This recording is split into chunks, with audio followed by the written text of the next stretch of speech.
जय हिंद दोस्तों, मैं हूं अनूप और आप सब लोग देख रहे हैं ग्लोबल कॉन्फ्लिक्ट। दोस्तों, यूनाइटेड अरब अमीरात और सऊदी अरब से बिछड़ने के बाद अब पाकिस्तान मिडिल ईस्ट में तो ऑलरेडी अकेला पड़ चुका था, जबकि अब मिडिल ईस्ट के और एक देश पाकिस्तान से ज्यादा भारत को महत्व दे रहा है और भारत के साथ स्ट्रेटेजिक रिलेशनशिप को बढ़ाने के लिए भी आगे आ रहा है। दोस्तों, ये देश है बहरीन और हाल ही के रिपोर्ट में खुलासा किया गया है कि हमारे foreign minister Shri S Jaishankar जो बहरीन के दौरे पे है, उनके साथ बहरीन के फॉरेन मिनिस्टर के एक डेलीगेशन लेवल का मीटिंग हुआ और जहां पे दोनों देशों के बीच में बहुत सारे मुद्दों के ऊपर चर्चा करने के अलावा बहुत सारे नया डेवलपमेंट भी हुआ, जिनमें दोनों देश एग्री हुए हैं कि एक साथ डिफेंस और मैरीटाइम सिक्योरिटी कोऑपरेशन को और मजबूत किया जाए। दोस्तों, हमारे foreign minister Shri S Jaishankar 6 दिन के 3 देश के दौरे पे निकले हैं, जहां पे उनका सबसे पहला दौरा मिडिल ईस्ट के देश बहरीन का होगा और बहरीन के 2 दिन के दौरे के बाद वो यूनाइटेड अरब अमीरात पहुंचेंगे और यूनाइटेड अरब अमीरात के बाद सेशेल्स का दौरा करके वो भारत वापस आएंगे। पर ये 2 दिन का जो बहरीन का दौरा है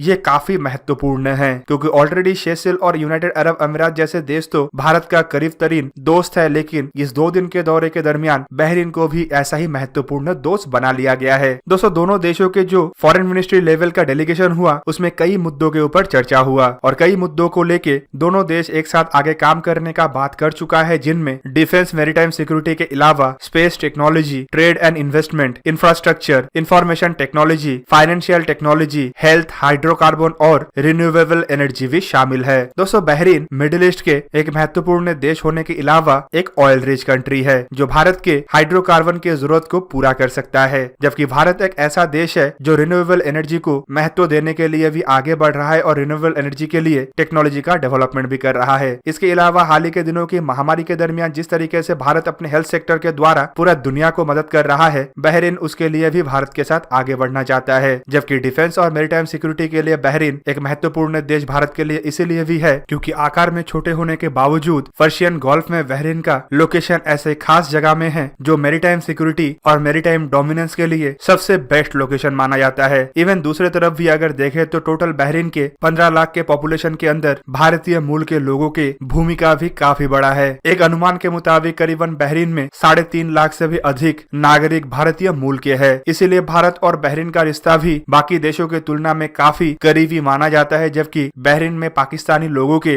भागीदारी भारत की तुलना में काफी कम है। और अब भारत और बहरीन के बीच में जो डिप्लोमेटिक रिलेशनशिप को और मजबूत करने के लिए और डिफेंस कोऑपरेशन को मजबूत करने के लिए बातचीत किया जा रहा है, इससे आने वाले समय में जो थोड़ा बहुत पाकिस्तान का प्रेजेंस मिडिल ईस्ट में बचा हुआ है उसे भी वहां से खत्म कर दिया जाएगा। तो दोस्तों, ये था आज का वीडियो। अगर आपको वीडियो अच्छा लगा तो इसे लाइक कीजिए और मेरे चैनल को सब्सक्राइब कीजिए और साथ में बना हुआ बेल आइकन को भी प्रेस कर दीजिए ताकि आप मेरा वीडियो देख पाए सबसे पहले। जय हिंद।